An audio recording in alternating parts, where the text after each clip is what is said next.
so eshingikhulele phambi kwezinto ze-gangster nje gangster nje eshingikhulele phambi kwabo vele yabo izinto engikhule ngizibona lezo mina vele ngikhule ngiyi-bullfighter vele wangitshela ukuthi nobumnyama isuki bongeke ungitshela ukuthi ngimnyama ngikhule ngishaya vele mina hayi mina bonke bengishaya uthi vele la enkomandeni ayi bengivulele ngiphume ngiyi-bullfighter blind njengoba ngisho siyi-3 edladlini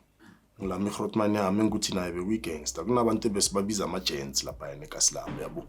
so iGrootman yami ikhule kuyi-gents yabo spam ngaqala ukusibona kuGrootman yami mina yabo so bengithi mangibuye esigela thola nabangani bakhe lapha abachacha ibhamu bayazipholisha hleli nabo Cherry I remember one day khona abo Cherry bebathathile kunalento bebakhulu abayenza bathi Jack and Joel Jack and Joel shoot uCherry mamfuna angakufuni uzomjola ngenkani uyamthatha uhamba naye uzomjola ngenkani azakuthanda so labo Cherry bebakidnapile babuya le basuthwile bahleli nabo same time bayangithuma mina iSpy Wars ngiyavanya uthenga iSpy Wars and labo Cherry sebaba reportile makibo ukuthi balahlele sebatholile ukuthi labo Cherry bakubi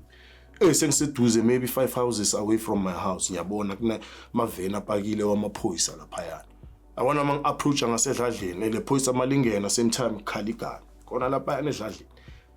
akadutshulwana manje Grootman nabangani bakhe badubulana namaphoyisa bada zakhe noyazange baboshwana we1 baphuma badubulana namaphoyisa baphuma babaleka bashiya labo Cherry namaphoyisa bababhaye kuze namabhunu la and elinye iphoyisa khona lapho la dubula icolleague yayo mara ngemistake yabo dubula bona kanti uzoshaya icolleague yabona izinto engizipick uphayo yabona ngilibele ngikhula yabona i-environment enjalo ngikhulele kuyo nothi my journey in prison somehow it was a blessing in disguise. Oh yeah? Somehow because I'm still safe even today. I'm still alive. Mina my peers nabantu engikhule nabo bahambile Grootman nabaningi babhole kabi abafanga ngama natural causes abantu ukuthi babulewe abantu bengikhula nabo ngiphila nabo maybe if bengangena ejele maybe the worst could have happened to me I think maybe sometimes and okunye futhi kunezinto engizifunde ngisho ngisejele bengingazazi especially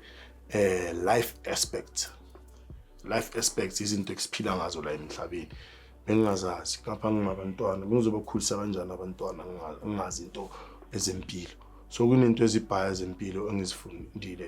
ngazo ejele kungifundisile okuningi enye engiwish ukuyenza ukuhamba nginikeza ama motivational talks especially ezikolweni ngalo idanyani kakhulu intwana zamanje yazibona zibhema ama drugs are wrong esingawazi abonyawo bengayazi lento lezi mina abo makristali yabo izinto abazenzayo yabo into engizibonayo namanje eKasilam la ngiyababona vele into abazenza batshontsha kwamina sebangijontshela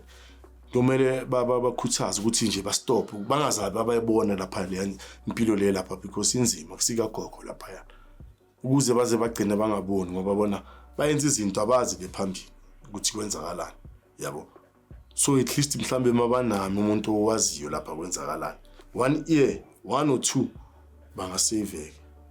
from what I say out of leyo 100 at least makusaveke so le 1 or 2